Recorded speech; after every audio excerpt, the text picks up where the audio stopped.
Welcome to Morna's vlog, and for this video I will show you the location of VIN number of 2019 Hyundai Kona, and also I will teach you how to stencil. So keep on watching.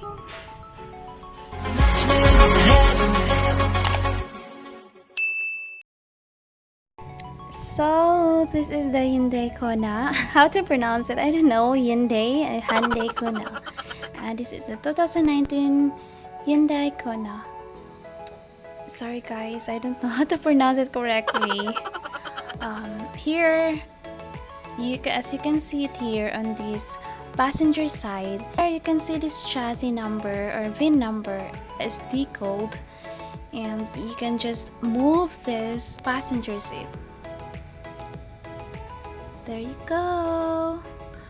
Okay, now it's here. As you can see, it's the number. So now we will have to stencil it. These materials that we use for stencil: the band paper, the carbon, scissors, and also the tape. The first thing that I will have to do is to wrap the carbon here on this part. This VIN number, wrap it in order for it to be, like visible if you will put it on the paper, since we use this Scotch tape.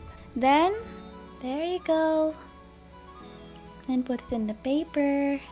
It's really hard if you will hold your phone at the same time, and then you have to get this VIN number. That's it. It's too easy.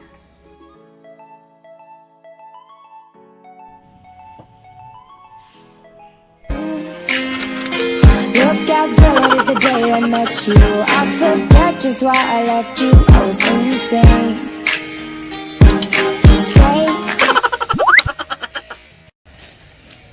So that's it. Thank you for watching Morna's vlog.